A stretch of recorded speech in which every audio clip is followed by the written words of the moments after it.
All right, ladies and gentlemen, this marks the most special day in my model aviation hobby to date and will probably never be surpassed.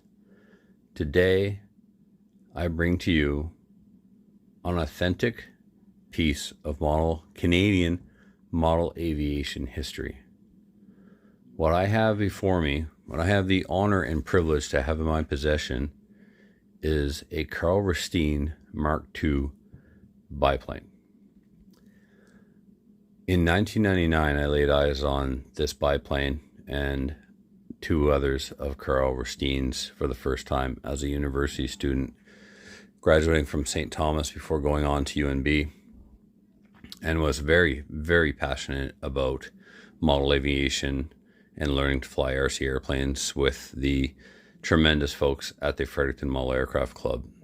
As a young man in his early 20s, I was fortunate enough to meet some amazing individuals, some of the most intelligent, courteous, kind, friendly, just unbelievable human beings that I've ever had the privilege to be mentored by. Two individuals that stuck out more than any other to me at that time was, of course, Carl Risteen and Dave Gamblin. I got my solo certificate with John Didiodato, and then Dave Gamblin and Carl Risteen, to a lesser degree, were the ones that taught me how to fly. Okay, you know how to take off and land, now we're going to teach you how to fly. And they're under their tutelage, I became a very avid and competent aerobatic pilot. I took 20 years off and never missed a beat.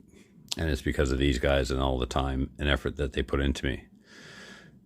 This biplane was, and I'm still tracking down the information about it. I'm going way too fast. I'm just so excited to have this here. May Carl rest in peace. The model aviation community lost a gem when it lost Carl Risteen back in March. And I somehow, I don't know, through some miracle, I was able to actually take possession of one of his airplanes. Anyone who knew Carl and knew of these planes would do anything to own one. And I am so proud and so honored to be sharing this plane with you today. I saw this thing fly so often, so many times, countless times, back in 99, 2000, 2001, and 2002. I tried to buy it back then, but it was laughable. There was just no way that you were going to buy one of Carl's planes. Forget it.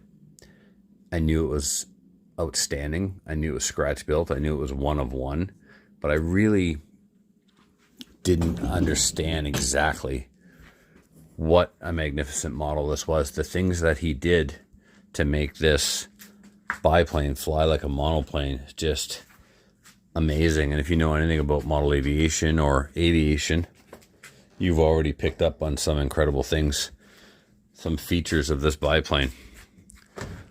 Look at that wingspan. Look at that horizontal stabilizer. Look at that rudder. Ladies and gentlemen, you're looking at a 3D plane before 3D flying was a thing. Carl had two other Bipes like this, similar design, only smaller. If this was a 60 size, then he had two that would be considered maybe 25 size, a little bit smaller than a 40 size Bipe, but the same distinctive features as this one. And those features are the ginormous rudder, the really large vertical fin, airfoil on the, I'm saying that wrong, airfoil? Sure, yeah, airfoil, horizontal stabilizer. It's got spars and ribs. It has, there's a name for these two. God, Carl, if you're looking down at me, I'm sorry. The wings, huge wingspan, tapered in every which way you can imagine. First of all, the airfoil is thin, very, very thin, but the wingspan is long. The airplane is incredibly lightweight. So you have a thin airfoil with a tapered cord and a tapered foil. So it gets thinner at the tip. So the foil is tapered and the coil is cord Distance from leading edge to trailing edge is also tapered. This thing was designed to work on old school servos. It's still only a 4-channel radio. One servo for all 4 ailerons, push rods. I was pleasantly surprised when I looked at it this morning and saw that he had upgraded the servos to one Futaba servo in the modern-ish for the time. These were done after I left Fredericton, so after 2002, he replaced the servos in this plane to, I think they're called Circus, and a Futaba one. So for Carl, that was pretty modern stuff. Carl flew this on an old single-stick Futaba radio, and he had, I think, craft servos in it. I'm not even kidding. He had old school stuff. He maintained his stuff. He knew what it would do and how long it would last, and just fantastic.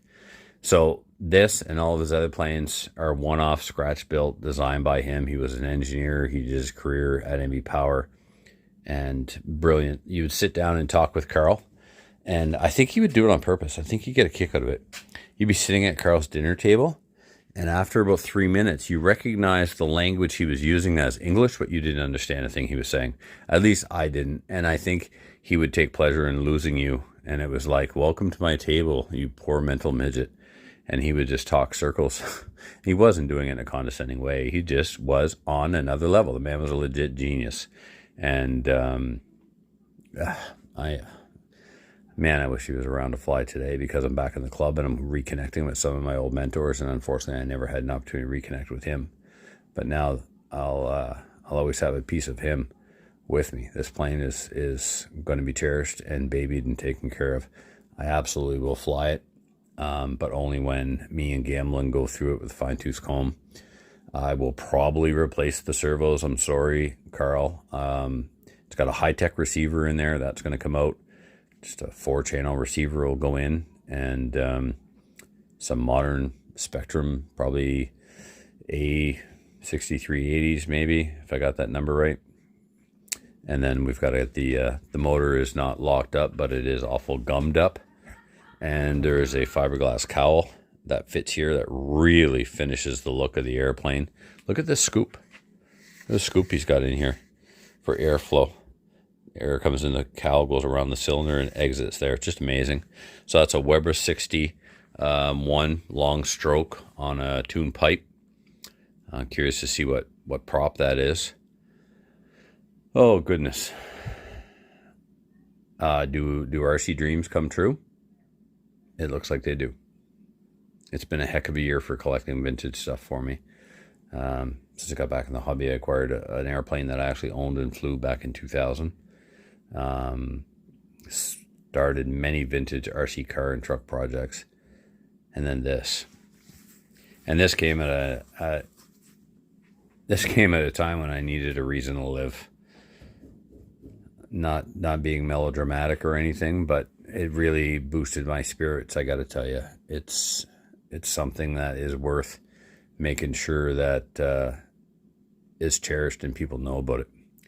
I'm thinking perhaps a article needs to be written. I'm going to try and do some research, find out everything I can, and document bringing it back to life, because I'm sure it's been years since it's flown. So it needs to be cleaned, obviously, and it needs a little bit of patchwork on the wings, but really it's almost ready to fly as it sits here. So stay tuned for more. Thanks for watching this. If you knew Carl Risteen, drop a like, thumbs up.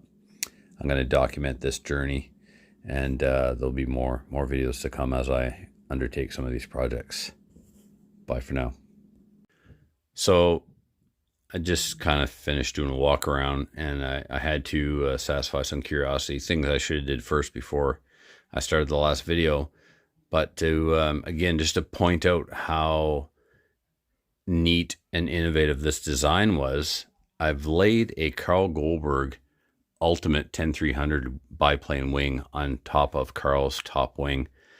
Carl's wing is 68 inches long, where the Goldberg is 54, right? And I think that Carl's wing is actually lighter than the Goldberg wing, and that's not because it wasn't built correctly. It's built amazingly well, but that's just the Carl Goldberg wing, right?